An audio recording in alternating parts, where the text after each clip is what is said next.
So let's move on to New England and talk about Tom Brady in the Pats passing game. Who do you think? Let's just throw out a little talk radio question here for the beginning, just to get us started. Yeah. Get us warmed up, huh? Better receiving core, Giants or Patriots, including tight ends. Giants. Giants. Absolutely Giants. And if you look at the way their offenses stack up and how they scheme, the Giants can do more. They can go possession. They can go for a guy like Hakeem Nicks, just have him go over the middle. You have Manningham as a good slot. You can even put Cruz in the slot if you want, or he could burn you deep. Look at the Patriots. They are a possession-based pass offense. They dink and dunk a lot. It's more West Coast than the Giants are. They'll go deep every now and then on a play action or a fake whenever they think the defense is falling asleep. Because they don't have a deep threat. Exactly. The tight ends are the deep threats. Right. I think it's absolutely incredible that we're sitting here with Wes Welker, 120 catches, leading the league by a wide margin. Mm-hmm.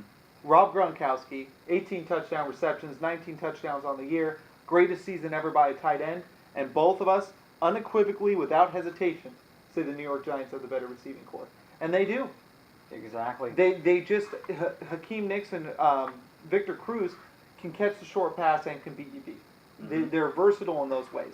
Rob Gronkowski, of course, is the biggest matchup problem in the NFL, but all of us, no matter what he says, and we know, I've heard some of the defensive players say, we're not worried about Rob Gronkowski. The guy is a uncaged animal, basically what he is. But we worry about a high ankle sprain. We can't help it. You know, so If this was not the Super Bowl or a playoff game, he probably wouldn't be playing. Let me ask you Right? this. I'm hearing that, well, first of all, they think he needs surgery on that ankle. Yeah. Do you think him not having the boot the last few days, is that just for show? I believe so. Then I believe that as well. Yeah. I really think he's hurt, and the biggest question is how much is he going to be able to give the Patriots on Sunday? Because he's obviously going to play. That's his nature and the character of who he is as a player. But is he going to give you enough? Or after you're the Giants, can you play him one-on-one and basically expect that to be all right? Or can he still beat you? Let's remember, after he got hurt against the Ravens, though, he was just clearing pathways for Ben Jarvis, Green Ellis. Yeah. And he did a great job of doing that. Even though he was less effective going downfield and making catches, his skill as a blocker was not diminished. Right, and along with that, you also just have the fact that he's there. I mean, just his presence alone takes a defender away. I mean, because you just can't leave him there. He may not be able to make the cuts and the change of directions that he normally makes, but he just clears the way. Because I think the biggest X factor in this game is going to be Hernandez. I agree. He's going to be what they go for, right? I absolutely agree with you, and I think that's who Antrell Roll's going to key on too. Because I think in Antrell Roll's mind, Rob Gronkowski isn't my biggest threat because he's basically running on one leg. And the Patriots depend so much on that two tight end set, not even just for catching the ball, but like Tad said, for blocking too in the running game. So if Gronkowski can provide that, that's great for them, but it takes a big part of the way from their passing game. Still, don't sleep on Gronkowski. I still think, if anything, he's going to be the star of this game if the Patriots win. I remember going back, it's another tight end, and Kellen Winslow playing in a game against Miami, cramping, double overtime. There's a big shot of it, one of the all-time shots of the NFL. He's on two people's shoulders with the towel on his head being dragged off the field.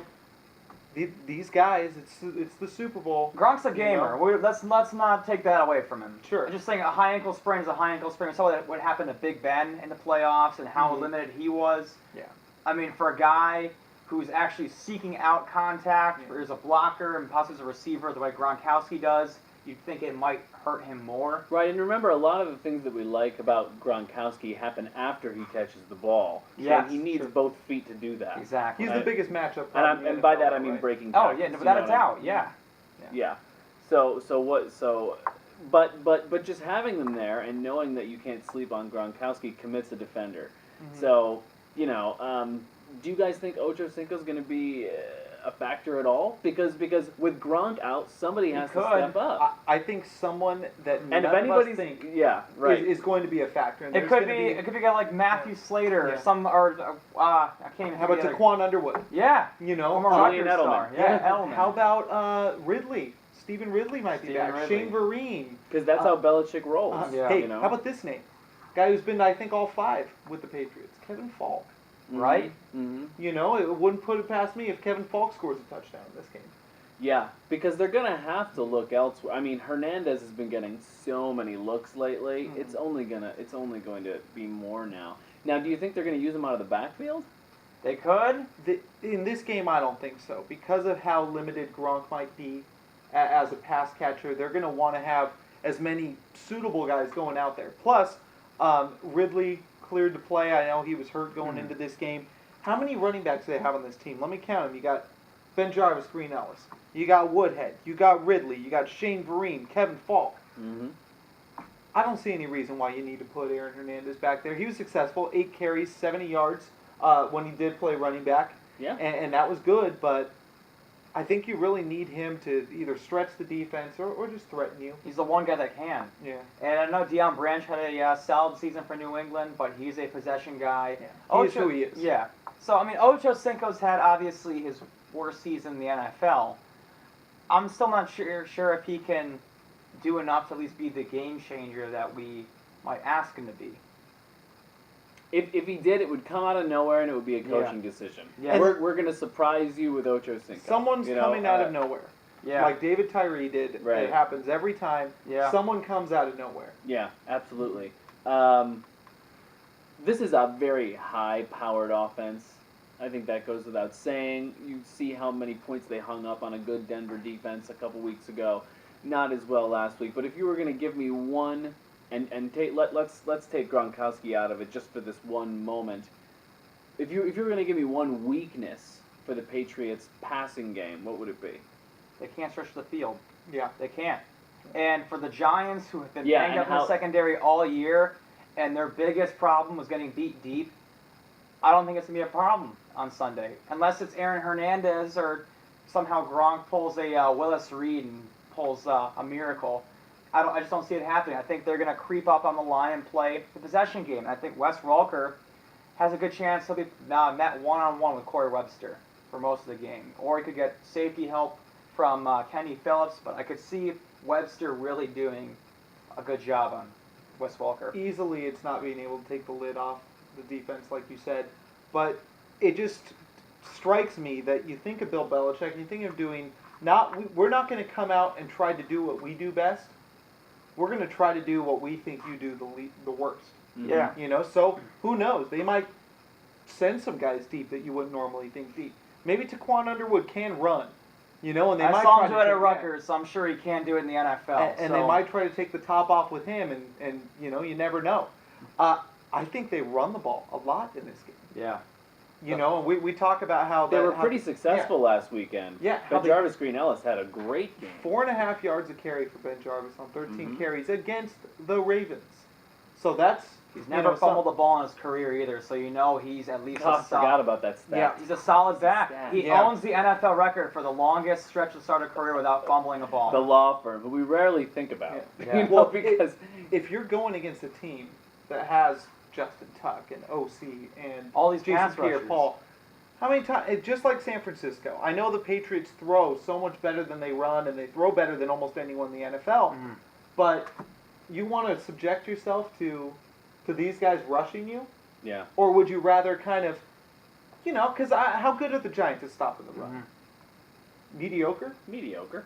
Michael Boley's done a good job since he's been back, and And that's Pierre part of the reason Paul why is we're here. very good at walking and chewing gum at the Just- same yeah. time. Where he I.e., he's very quick to switch to run defense instead of a pass rush. He doesn't, you know. happens to do with his freakish athleticism. And it has to do with his wingspan. I mean, you just see you just all of a sudden see those octopus arms just wrap He around should play you and defensive. swallow you. He should play defensive tackle, and after the snap, he should just wrangle the whole offensive line and let everyone else have a free rush. Yeah. I'd like to see a cage match between Pierre Paul and Gronkowski. That would be Great, crazy. It would be two completely different kind of Oh, yeah. superheroes Oh, just yeah. going Oh, at yeah. it. Like Mhm. you have the wingspan versus. Uh-huh. Oh, that would be Yeah. great. That'd be Uh-huh. great. We have to do that. We have to figure that out. Uh-huh. Yeah, well, and just to touch on a little bit more, 'cause we've talked a little bit about where Andrew Roll might fit in, a little bit where Corey Webster might fit in, but that Giants secondary, how else do you expect them to play against this multifaceted team that presents a lot of matchup problems? They're confident. We know that. And Antrell Roll's been the mouthpiece for the New York Giants all year, guaranteeing the playoffs with about 3 games left. Has done nothing but talk this whole time as well. But he says they're the kind of defensive backs that can really handle the Patriots because they're physical and they're going to be that way. Antrell Roll led the team in tackles from the defensive backfield position. Sometimes it's a good thing, sometimes it's not. It means your linebackers aren't making plays. Right. But he's been solid all year, and I think he needs to talk to fire himself up. That could be it too. That could be his way he motivates himself. Because that's the way the Giants are as a team, is they will talk. They're every week, not just Antrell Roll, but even the Justin Tucks of the team. Sure. Everybody will talk, and that's how they motivate themselves as a group. And it's worked. Interesting to see how this game is going to be called by the referees.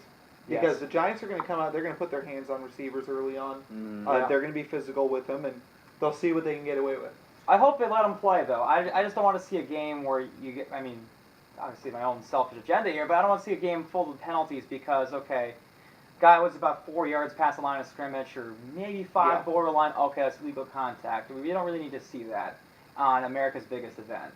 Let the guys play. You got 2 of the best football teams in the league, 2 very physical teams. Let them just go out and let them play. Boston, New York. Absolutely. Yeah. And the other thing about the Giants is that pass rush is such a gift to the offense in other ways than just being a pass rush and being a run stopper. Because it frees up Boley, Kiwanuka, it frees up the linebackers to play in coverage. And especially against a team that likes to dink and dunk and play West Coast like the Patriots when there's going to be a lot of crossing routes up the middle, slant routes, right, up the middle, short, 10 yards. The linebackers could be very key here. Yes. Oh, yeah.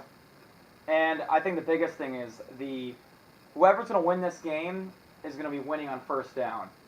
Because for the Patriots, you want to be in 2nd and 5 or 3rd and 3. You don't want to be in 3rd and 8. Otherwise, that front 4 of the Giants is going to be right where you want them, right in the area you can just pass rush the quarterback. And if not, having all these quick slant patterns, it doesn't give the line time to hit Tom Brady. You might be seeing a lot of those quick slants early on, and screens, just any way to free up the receivers. So I'm really interested to see how Bill Belichick handles this and combats such a prolific pass rush that the Giants have. Would you imagine we're not going to see a lot of blitzing? No, from the Giants, probably not. No. They could bring pressure other ways, but they Right. might have to, because one thing you have to look at, and again, they played the Ravens and the Broncos, though those teams rush the passer probably in the upper end of the league. Yeah. They're not the best. They're not the worst. Tom Brady's been sacked once in the playoffs in the 2 games.